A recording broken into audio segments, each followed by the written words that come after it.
What's going on, y'all? Nick here, coming to you with another video. Check this one out, y'all. So are you one of those individuals that actually would like to get the PlayStation Portal, but from your research online, all you keep hearing is all the negative reviews about the product? Sony, I guess, officially announced, or at least started giving people hands-on with, the new PlayStation Portal. And from what I've seen, in my opinion, Dwayne? It's the biggest piece of dog shit. Sony has announced two things, with one of them without even realizing it. The actual name of Project Q, which is the PlayStation Portal. That's also what I call what's in between my ass cheeks. And it's going to be $199.99. And it's going to be missing some features that are going to make me want to smash this bird against the wall. I'm telling you, it's happening. Or maybe, Sony, what are you doing? What in God's name are you doing? Who came up with this, first and foremost? Who came up with this product?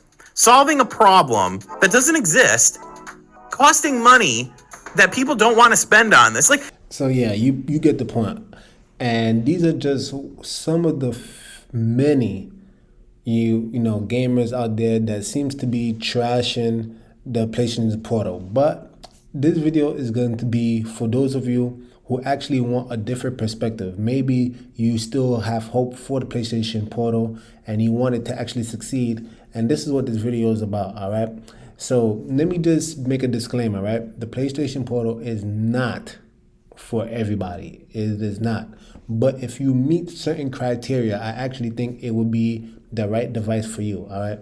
So without boring you with all, the specs and what the PlayStation Portal is, because I'm sure you guys already know, but rather this is going to be a video of me showing you my experience with PlayStation Remote Play. And the reason why I want to show you this is because fundamentally, the PlayStation Portal is a PlayStation Remote Play device. It only can play games via PlayStation Remote Play. I'm sure you guys already know that. So what we can do, even though the PlayStation Portal is not out yet, what we can do is actually kind of foretell how well it will perform based off of the devices that you already have. Now, if you guys don't know, I was using PlayStation Remote Play on my Mac, and I'm going to show you certain things that I think will interest you, all right? So first and foremost, in this video, you will see that I'm actually playing Final Fantasy 16, right? From a PlayStation that is literally 14 hours away. Check this out.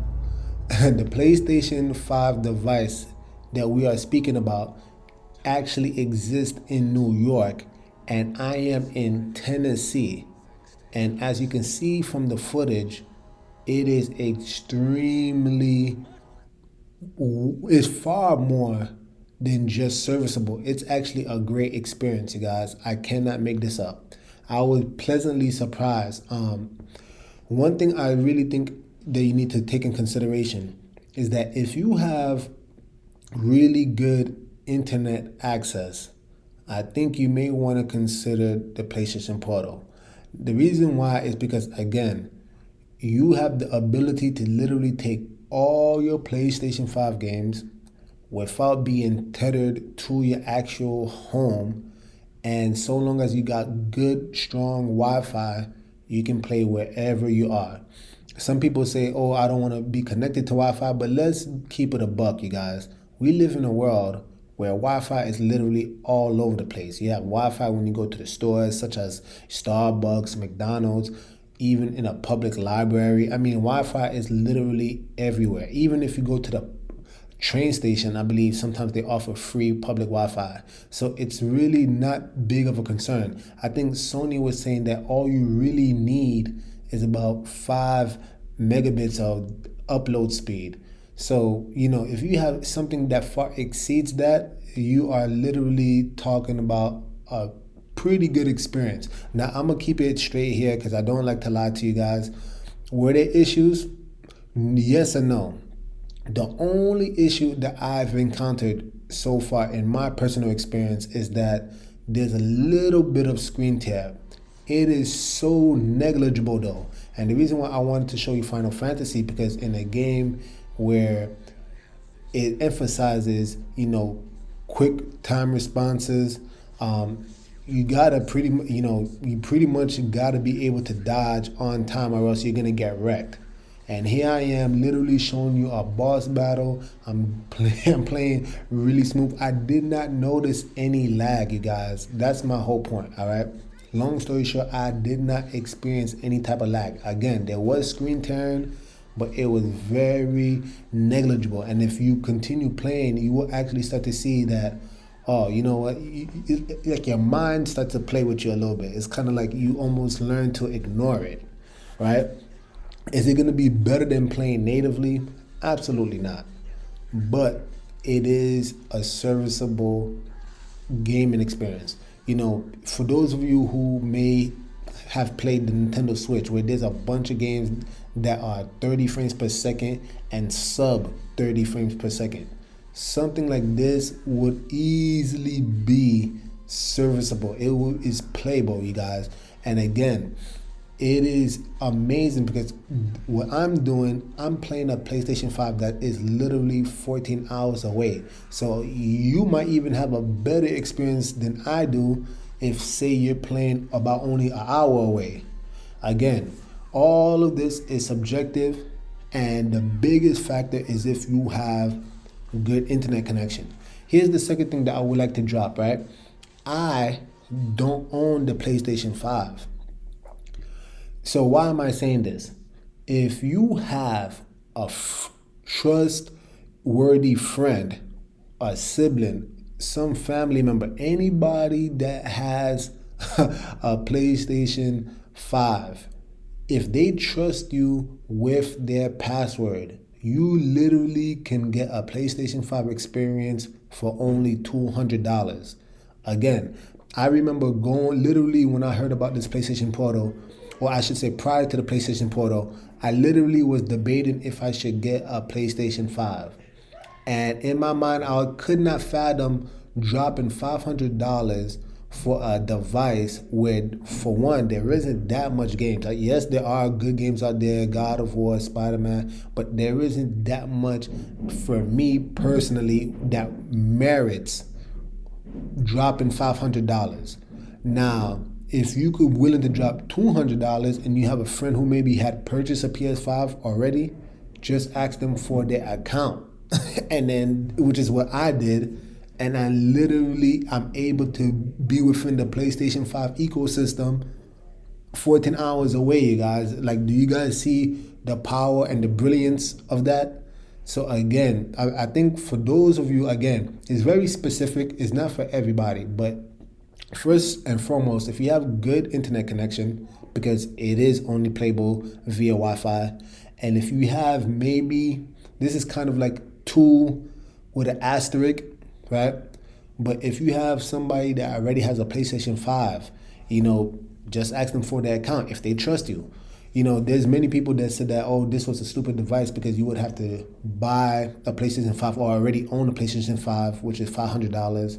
And then you would have to drop $200 to get the, PlayStation Portal, which, you guys, is it that crazy? Just think about it. Is it really that crazy when you think about the ROG Ally? I forget what that is, but that itself is about like $600. You have the Legion Go, which I think that's probably going to sell around that same price mark. You get what I'm saying? The Steam Deck, the highest version when it first came out was about 600 something. You get what I'm saying? So it's actually quite reasonable, you guys. You're literally taking a console experience on the go.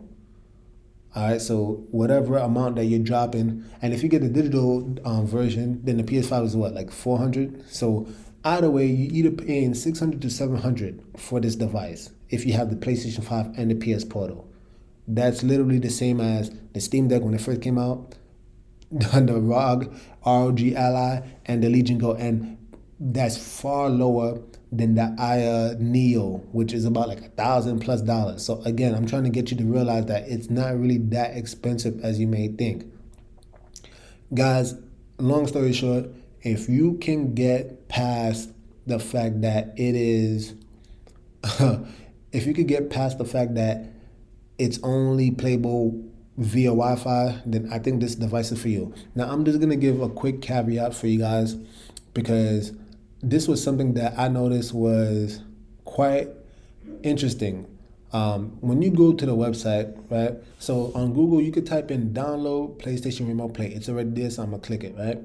Now, if you press this first link, it'll bring you to this screen right here.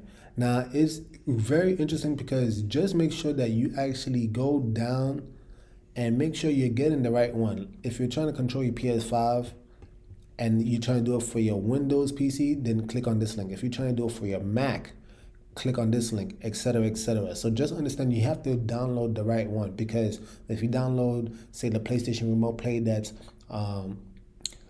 suitable or designed for, say, your Android phone, it's not gonna work for your Mac. All right. Here's another thing that I want to point out to you guys. When you initially connect your PlayStation Portal or any remote play device to your PS5, you're gonna be brought to this screen. Now, I had already connected it, but pretty much all you gotta do is sign in with your email and put in your password, your PSN, your PlayStation email, and your password. All right. Then you're gonna be brought here. At that point in time, you're gonna simply click on it, and then you're gonna just wait for it to connect. All right, literally just like that. Now, you guys, check this out. I'm literally, you can see me on the screen pressing it, so it works. It literally works. All right, you guys. But this is one thing I really want to stress out, because again, it's a one-time thing that you need to do, but it's actually very important. Make sure that when you actually set this up, you're gonna go to your settings. You're gonna go to your settings, then you're gonna go to system, and then you're gonna go to where it says remote play. Make sure you actually click enable remote play, you guys. Alright. Last thing that you would need to do, I'm gonna just head out real quick. When you are ready to actually log out or go to sleep, you're gonna press the PS button, you're gonna go down, and then go over where it says power. Now, make sure you do not turn off the PS5, all right? Make sure you are able to put it in rest mode. This is extremely important, again, because if you do not do that, you're gonna have to keep calling, in my case, because again, I don't have the PS5. A friend of mine back in New York has the PS5. So I already had agreed with him, is it okay for me to put it in rest mode? He said it's all cool, right? So long as you put it in rest mode, I'm literally, in this video, I'm accessing the PS5 that's all the way in New York. That's what I'm saying. Look how interesting that is. But I'll get it back to the point. Put it in rest mode. If it was not on rest mode, I would not have been able to even use this, right? So again, you have to put it in rest mode.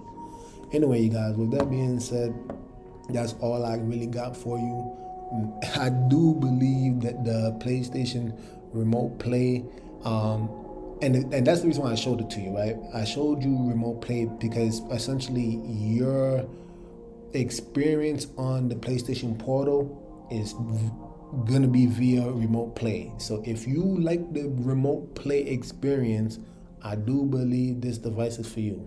But again, I really just wanted to show you how well this works when I'm literally 14 hours away. I can't make this up. Anyway, guys, if you like videos like this, please like, subscribe, comment down below. Do all that YouTube stuff. It does help the channel out a lot. And with that being said, Nick over and out. Jesus is King, y'all.